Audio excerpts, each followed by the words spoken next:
आप देख रहे हैं TNB। महाराष्ट्र में एक तरफ मराठा आरक्षण का मुद्दा छाया हुआ है, दूसरी तरफ एनसीपी प्रमुख शरद पवार का एक फर्जी सर्टिफिकेट सोशल मीडिया पर खूब वायरल हो रहा है। इस वायरल दस्तावेज में शरद पवार की कैटेगरी ओबीसी लिखी हुई है, जिसके बाद ये पूरा मामला विवादों में है। दरअसल सोशल मीडिया पर राष्ट्रवादी कांग्रेस पार्टी एनसीपी प्रमुख शरद पवार का एक कास्ट सर्टिफिकेट वायरल हो गया है, जिसमें शरद पवार को ओबीसी कुणबी बताया गया है। तो क्या ये सर्टिफिकेट वाकई में सही है? तो क्या शरद पवार ओबीसी समुदाय से आते हैं? क्या ये सच्चाई? आइए विस्तार से बताते हैं। अब इस मामले पर शरद पवार की बेटी सुप्रिया सुले और पार्टी एनसीपी ने सफाई दी है और इस सर्टिफिकेट को फर्जी बता दिया।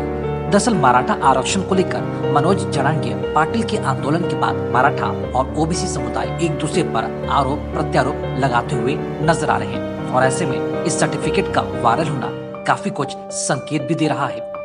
मराठा समुदाय के आरक्षण को लेकर जब मनोज जरांगे पाटिल अंतरवाली सरते में अनशन पर बैठे थे, तो उस दौरान शरद पवार उनसे मिलने गए थे। बाद में शरद पवार इनका एक कास्ट सर्टिफिकेट सोशल मीडिया पर वायरल हो गया, जिस पर शरद पवार ओबीसी होने की बात कही गई थी। इस सर्टिफिकेट को फर्जी बताते हुए एनसीपी नेताओं ने दावा किया यह पवार को बदनाम करने की साजिश है और किसी ने ये जानबूझकर ऐसा किया है। इसके बाद एनसीपी ने उनका स्कूल लिविंग सर्टिफिकेट दिखाया, जिस पर शरद पवार की जाति मराठा लिखी गई है।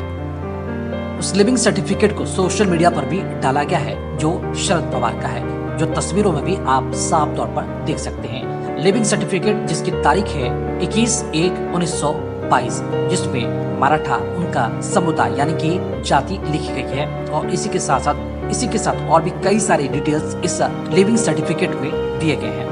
इस बारे में जब सांसद सुप्रिया सुले से बात की गई, तब उन्होंने यह किसी के बचपना हरकत बताया। उन्होंने कहा कि जिस समय शरद पवार ने पढ़ाई की, उस समय सारे सर्टिफिकेट मराठी में बनते थे। जो फर्जी सर्टिफिकेट वायरल किया जा रहा है वो अंग्रेजी में है। इससे साफ है कि किसी ने ये जानबूझकर किया है।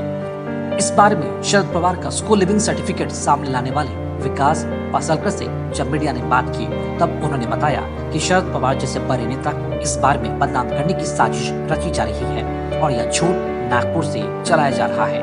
उन्होंने कहा कि जब शरद पवार जैसे नेता का काम मजबूत है, उन्हें तोड़ने के लिए ऐसे झूठे सर्टिफिकेटों के आधार पर बदनाम करने की कोशिश की जा रही है।